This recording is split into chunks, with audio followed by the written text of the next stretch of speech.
வணக்கம் மாணவர்களே, உங்கள் எல்லோரையும் ரோஜா தோட்டம் சேனலுக்கு அன்போடு வரவேற்கிறேன். மாணவர்களே, இன்று நாம் சூழ்நிலையியல் புத்தகத்தில் தரப்பட்டுள்ள 2வது அலகு நம்மை சுற்றி வியத்தகு இயற்கை பாடத்தில் தரப்பட்டிருக்கும் புத்தக பயிற்சிகளுக்கான விடைகளை படிக்கலாமா? பக்கம் 103க்கு வாங்க. என்ன கொடுத்திருக்காங்க? நம்மை சுற்றி வியத்தகு இயற்கை, ஒளியும் நிழலும். இப்படி ஆரம்பமாகுதா? உற்று நோக்கி கலந்துரையாடுவோம். என்ன கொடுத்திருக்காங்க? நிழல் என்றால் என்ன, அது எவ்வாறு மாறுகிறது? சூரிய ஒளியில் நிற்கவும் உங்கள் உருவம் தரையில் கருமையாக தெரிகிறதா? அதுதான் உங்கள் நிழல். ஒளியால் நிழல் உருவாகிறது. நிழல் எதனால உருவாகிறது? ஒளியால் உருவாகிறது. அடுத்தது செயல்பாட்டு நேரம். நிழலை போல செய்தல் விளையாட்டு. அருண் சில பயிற்சிகளை தானா செய்றான். அருணுடைய நிழலை பார்த்து சலீம் செய்றான். இத மாதிரி உங்களை செய்ய சொல்லியிருக்காங்க. முயற்சி செய்து பாருங்க. அடுத்தது பாருங்க, 104வது பக்கத்துல செய்து கற்போம் கொடுத்துருக்காங்களா? விலங்குகளுக்கு பொருத்தமான நிழலை வட்டமிடுக. முதல்ல விலங்க கொடுத்துட்டாங்க, அதுக்கு பொருத்தமா இருக்கிற நிழலை மட்டும் நாம வட்டமிடணும். முதல்ல என்ன இருக்கு? புலி இருக்கு. இந்த புலியினுடைய நிழல் எது? 3வது தரப்பட்டிருப்பது தான் சரியான விடை. மற்றதுலாம் ஒண்ணுல காது இல்ல, ஒண்ணுல வால் சரியா இல்ல, இன்னொன்னுல தொப்பை ரொம்ப பெருசா இருக்கு, அதெல்லாம் பொருந்தல. 3வது தரப்பட்டிருப்பது சரியான விடை. அடுத்தது யானை கொடுத்திருக்காங்க.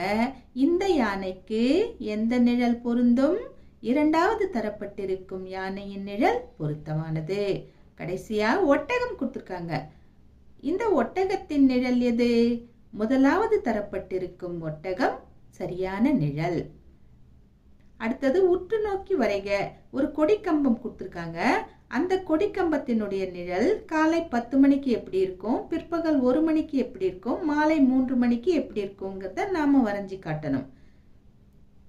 எப்பவுமே சூரியன் நமக்கு நேரா உச்சிக்கு வரும் பொழுது நிழல் குட்டையாக இருக்கும். மற்ற நேரங்கள்ல கொஞ்சம் நீளமா இருக்கும். இதை நீங்க மனசுல வச்சுக்கோங்க. அதை பயன்படுத்தி இப்ப நாம இதனுடைய நிழலை வரையணும். காலை 10 மணி இந்த கொடிக்கம்பத்தின் நிழல் இந்த மாதிரி இருக்கும். பிற்பகல் 1 மணி, பிற்பகல் 12 மணி, 1 மணி, இதெல்லாம் நண்பகல் தான் இல்லையா? உச்சி வேலை தான். அந்த நேரத்துல அதனுடைய நிழல் நேரா விழுந்திருக்கு, குட்டையா இருக்கு பாருங்க. அடுத்தது மாலை 3 மணி எப்படி இருக்கு? ஓரளவுக்கு நீளமா இருக்கு, இந்த பக்கம் சாய்வா இருக்கு. ஒரு நாளில் மிக சிறிய நிழலை எப்போது காண்பாய்? இப்போ இதுல இருந்தே பார்த்து சொல்லுங்களேன். சிறிய நிழல் எப்போ வந்திருக்கு? 1 மணிக்கு தான் வந்திருக்கு இல்லையா? பிற்பகல் 1 மணி இந்த மாதிரி விடை எழுதலாம். அப்படி இல்லைன்னா நண்பகலில் காண்பேன் அப்படின்னு விடை எழுதலாம். சரிங்களா? அடுத்தது பாருங்க, உங்களுக்கு தெரியுமான்னு உங்களுக்கு ஒரு செய்தி சொல்லியிருக்காங்க. என்ன செய்தி? கடிகாரங்கள் உருவாக்கப்படுவதற்கு முன் சூரிய மணிக்காட்டியில் உருவாகும் நிழலை பயன்படுத்தி மக்கள் நேரத்தை அறிந்தனர். இப்பதான் நமக்கு கடிகாரம் இருக்கு. கடிகாரம் உருவாக்கப்படுவதற்கு முன்பு எப்படி டைம் பார்த்துக்கிட்டாங்க? இந்த சூரிய மணிக்காட்டியின் மூலமாகத்தான் நேரத்தை கண்டுபிடித்தனர். சரிங்களா? ஏன்னா அதனுடைய நிழல் இங்க விழும். அந்த நிழலை பார்த்து பார்த்து அவங்க டைம் கண்டுபிடிச்சாங்க. அடுத்த பக்கம் வாங்க. உற்று நோக்கி கலந்துரையாடுவோம். மனிதர்களும் விலங்குகளும் மரத்தின் கீழ் இருக்க விரும்புவது ஏன்? ஏன் மரத்தின் கீழே இருக்க விரும்புறோம்? மரம் நிழலை தருது, நிழல் குளிர்ச்சியை தருது இல்லையா?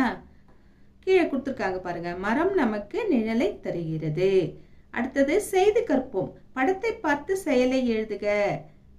செயல்கள் அவங்க கொடுத்துட்டாங்க. பேசுதல், விளையாடுதல், விற்பனை செய்தல், தூங்குதல்னு கொடுத்துட்டாங்க. கீழே இருக்கிற அட்டவணையை நாம நிரப்பணும். நபர்கள், செயல். இதுல நபர்கள்ல குழந்தைகள். குழந்தைகள் என்ன செய்யறாங்க? இங்க கொடுக்கப்பட்டிருக்கும் சொற்களிலிருந்து சரியான விடையை நாம் தேர்ந்தெடுத்து எழுதணும். குழந்தைகள் விளையாடுதல், முதியவர் தூங்குதல், பெண்கள் பேசுதல், வியாபாரி விற்பனை செய்தல்.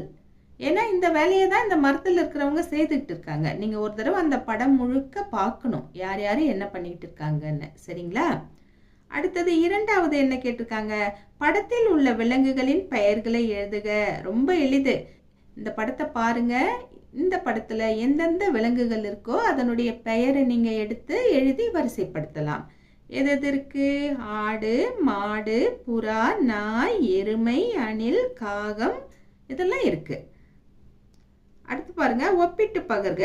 ஒரு பையன் மரத்து நிழல நிக்கிறான், அதே பையன் அப்புறம் வெயில்ல வந்து நிக்கிறான். அவனுக்கு எப்படி ஃபீல் ஆகும்னு எழுதணும்.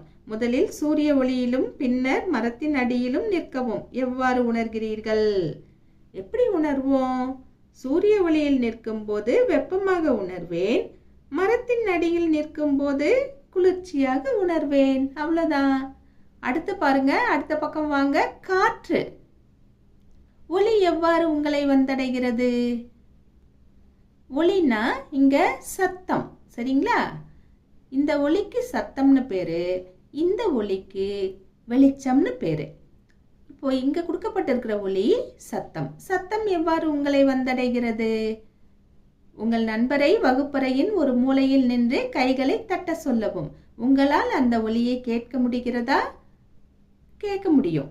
அவன் மூலையிலிருந்து தட்டுறான், ஆனா உங்களுக்கு எப்படி கேக்குது? எப்படி கேக்குதுன்னா, காற்றின் மூலமாக ஒலி கடத்தப்படுகிறது. காத்து இருக்கு இல்லையா, நமக்கும் அவனுக்கும் நடுவுல காத்து இருக்கு. அந்த காத்து தான் அவன் கை தட்டுற அந்த ஓசைய நமக்கு கடத்தி நம்ம காதுக்கு கொண்டு வருது, சரிங்களா? காற்று பொருள்களை நகர்த்தும், காற்று ஒலியை கடத்தும், காற்று மனத்தை பரப்பும். நம்மை சுற்றி காற்று இல்லாவிட்டால் என்ன நிகழும்? நம்மளை சுற்றி காத்து இல்லைன்னா என்ன நிகழும்? முதல்ல காத்து இல்லைன்னா சுவாசிக்க முடியாம நாமளே இருக்க மாட்டோம், சரிங்களா? நம்ம காதுக்கு எந்த சத்தமும் கேட்காது. அடுத்தது ஒலியை கவனிக்க. 2 வெவ்வேறு நீளமுள்ள உறிஞ்சி குழல்களை எடுத்துக்கொள்ளவும். நீளம் மற்றும் குட்டை. உறிஞ்சி குழல்கள்னா ஸ்ட்ரா. ஓர் உறிஞ்சி குழலை எடுத்து காற்றை ஊதி ஒலி எழுப்பவும். இதேபோல் மற்றொரு உறிஞ்சி குழலை ஊதி ஒலி எழுப்பவும். ஒவ்வொரு உறிஞ்சி குழலில் இருந்தும் எழும் ஒலியை கவனிக்கவும். நீளமான உறிஞ்சி குழலை ஊதும் போது நமக்கு மென்மையான ஒலி கிடைக்கும். நீங்க வேணா ஸ்ட்ரா வாங்கி ஒரு ஸ்ட்ராவை நீளமா வச்சுக்கோங்க, இன்னொரு ஸ்ட்ரா வாங்கி அதை பாதியா வெட்டிக்கோங்க. வெட்டிட்டு நீங்க ஊதி பாருங்க. குட்டையான உறிஞ்சி குழலில் ஊதும் போது நமக்கு உரத்த ஒலி கிடைக்கும். இப்ப நாம இந்த அட்டவணையை எப்படி நிரப்பலாம்? நீளமானது இப்படி இருக்கா, உரத்த ஒலி கிட்ட கிராஸ் போட்டுக்கோங்க, மென்மையான ஒலி கிட்ட டிக் போட்டுக்கோங்க. குட்டையானது இதுல உரத்த ஒலி கிட்ட டிக் போட்டுக்கோங்க, மென்மையான ஒலி கிட்ட கிராஸ் போட்டுக்கோங்க, சரிங்களா? அடுத்தது 107வது பக்கத்துக்கு வாங்க. செய்து கற்போம். எவையெல்லாம் ஒலி எழுப்பும்? வட்டமிடுக. இங்க நிறைய பொருள்கள் கொடுத்துருக்காங்க. எதெல்லாம் சவுண்டை உருவாக்குமோ அதை மட்டும் நாம ரவுண்ட் பண்ணினால் போதுமானது. ஒலிப்பான், இது சவுண்டை உருவாக்குமா? உருவாக்குமே, ஹார்ன் அடிக்குமே, ரவுண்ட் பண்ணிக்கலாம். மழை, மழை வரும்போது சத்தம் வரும் இல்லையா, அதனால இதையும் நாம ரவுண்ட் பண்ணிக்கலாம். கம்பளி நூல், கம்பளி நூல் பாவம் எந்த சத்தத்தையும் ஏற்படுத்தாது, அதனால இதை விட்டுடலாம். அடுத்தது இடி, இடி இடிச்சா நமக்கு இடி சத்தம் கேட்கும், அதனால இதையும் நாம் வட்டமிடலாம். அடுத்தது நகரும் வாகனம், அதாவது போயிட்டு இருக்கிற வண்டி, இது நமக்கு சத்தம் கொடுக்கும் இல்லையா, அதனால இதை நாம வட்டமிடலாம். அடுத்தது புல், புல் எந்த சத்தத்தையும் நமக்கு கொடுக்காது, அதனால விட்டுடலாம். அடுத்தது பாருங்க, ஒரு காகம் கரைஞ்சிக்கிட்டு இருக்கு, அது வாய் திறந்துட்டு சத்தம் போடுது பாருங்க, இது ஒலி எழுப்பும், அதனால் இதை நாம் வட்டமிடலாம். அடுத்தது குறைக்கின்ற நாய், இதுவும் ஒலியை எழுப்பும் தானே, இதையும் நாம் வட்டமிடலாம். கடைசியா துணி, துணி மடிச்சு வச்சிருக்காங்க, இது எந்த ஒலியையும் ஏற்படுத்தாது, அதனால் நாம இதை வட்டமிடாமல் விட்டுவிடலாம். அடுத்தது உங்களுக்கு பிடித்த ஒலி எது? இதுல இத்தனை பார்த்தோம் இல்லையா, இதுல ஒலி எழுப்புறதுல உங்களுக்கு எந்த ஒலி மிகவும் பிடிக்கும்? ஒலிப்பான்னா ஒலிப்பான்னு எடுத்து எழுதுங்க, மழைனா மழைன்னு எழுதுங்க, இடினா இடியை எழுதுங்க, நகரும் வாகனத்தோட சத்தம் பிடிக்கும்னா அதை எழுதுங்க, காகம் கரையிறது பிடிக்கும்னா அதை எழுதுங்க, நாய் குறைக்கிறது பிடிக்கும்னா அதை எழுதுங்க. உங்களுக்கு எது ரொம்ப பிடிக்குமோ அதை எடுத்து எழுதுங்க. நான் இங்க மழைன்னு எழுதியிருக்கேன், சரியா? மழையின் ஒலி எனக்கு பிடிக்கும். அடுத்தது காகிதத்தில் விந்தை, இங்க ஒலி எழுப்புற மாதிரி காகிதத்தை வெட்டி ஒரு ஊதுகுழல் செய்திருக்காங்க, இதை வச்சு ஊதும் போது நல்லாவே சத்தம் வரும். இங்க கொடுத்திருக்கிற முறைப்படி நீங்க அதை வெட்டி செய்தீங்கன்னா உங்களுக்கு இந்த அருமையான கருவி தயார். அடுத்தது 3, மனம் எவ்வாறு நம்மை வந்தடைகிறது? வாசனை வருது இல்லையா நம்ம மூக்குக்கு, அது எப்படி வருது அப்படின்னு கேக்குறாங்க.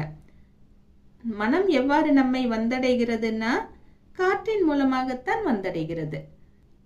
பக்கத்துல பாருங்க, சமையல் அறையிலிருந்து உணவின் மனம் உங்களிடம் எவ்வாறு வந்தடைகிறது? காற்றின் மூலமாகத்தான் வந்தடைகிறது. நறுமணம் மிக்க 3 பொருள்களை வரைக. நல்ல வாசனை இருக்கிற 3 பொருள்களை வரைய சொல்லியிருக்காங்க. நான் பூ வரைஞ்சிருக்கேன், ஊதுவத்தி வரைஞ்சிருக்கேன், ஏலக்காய் வரைஞ்சிருக்கேன். இந்த 3 பொருட்களில் இருந்துமே நல்ல வாசனை, அதாவது மனம் வரும். அதனால நான் இதை வரைஞ்சிருக்கேன். உங்களுக்கு நறுமணம் மிக்க பொருள்கள் எது எது பிடிக்குமோ அதை நீங்க வரைங்க, சரிங்களா? அடுத்தது பாருங்க, காற்றின் வகைகள் கொடுத்திருக்காங்க. உற்று நோக்கி கலந்துரையாடுவோம். நகரும் காற்று எவ்வளவு வலிமையானது? ஒரு காற்று நகர்ந்து போயிட்டே இருந்ததுன்னா அது எவ்வளவு வலிமையானது அப்படின்னு வகைகள் கொடுத்திருக்காங்க. இங்க பாருங்க, முதல்ல தென்றல் கொடுத்திருக்காங்க. தென்றல் காற்று மெதுவாக நகரும், நமக்கு சுகமான காற்றை தரும். இது தென்றல். அடுத்தது பலத்த காற்று. பலத்த காற்றுல பாருங்க எல்லாம் பறக்குது, இலை கொடி செடி எல்லாம் பறக்குது, மரம் எப்படி சாஞ்சிருக்கு, அப்படியே அவங்க ஆடைகள்லாம் எப்படி போகுது பாருங்க, அவங்க ஜடை அவங்க துணி எல்லாமே காத்து வீசுற பக்கத்துல இழுத்துட்டு போகுது. இதுதான் பலத்த காற்று. இன்னும் பலத்த காற்றா இருந்ததுன்னா அதுக்கு பேரு சூறாவளி. அந்த அம்மா கொடை பிடிச்சிட்டு வராங்களா, அந்த கொடை பிச்சுக்கிட்டு போகுது பாருங்க, அந்த அளவுக்கு இருக்கும், பயங்கரமா இருக்கும். அடுத்தது கடல்ல உருவாகுது பாருங்க புயல், எப்படி இடி மின்னலோட உருவாகுது பாருங்க, இது புயல். எல்லாமே காற்று தான், ஆனா இதனுடைய வகைகள் தான் இது. மெதுவா வீசினா தென்றல், கொஞ்சம் வேகமா வீசினா பலத்த காற்று, அதை விட வேகமாக வீசினால் அதை நாம சூறாவளி புயல் இந்த மாதிரி சொல்லுவோம். அடுத்தது பாருங்க, சிந்தித்து எழுதுக. இங்க சொற்கள் கொடுத்திருக்காங்க அடைப்புக்குறிக்குள்ள. பலத்த காற்று, சூறாவளி, தென்றல், புயல். கீழே படங்கள் கொடுத்திருக்காங்க. எந்த படத்துக்கு எந்த விடை வரும்னு நாம எழுதணும். முதல்ல ஒரு பையன் ஹாயா ரோட்ல நடந்துட்டு போறான், மெல்லிய காற்று வீசுது. அப்போ இங்க என்ன எழுதலாம்? தென்றல் எழுதலாம். அடுத்தது வானத்துல இடி மின்னல்லாம் வருது பாருங்க, இங்கே என்ன வரும்? புயல். அடுத்த படத்துல வேகமா காற்று வீசுது, அந்த பையன் நடக்க முடியாம நடந்து வரான், இது பலத்த காற்று. அடுத்தது பாருங்க, கொடை பிடிச்சிக்கிட்டு வராங்க, ஆனா அந்த கொடை பிச்சுக்கிட்டு ஒரு பக்கமா போகுது, இதற்கு பெயர் சூறாவளி. மாணவர்களே, இந்த பாடம் இத்தோடு முடியல, இன்னும் பயிற்சிகள் நிறைய இருக்கு. அந்த பயிற்சிகளை நாம் அடுத்த காணொளியில் பார்க்கலாம். அதுவரைக்கும் டாடா, பாய்.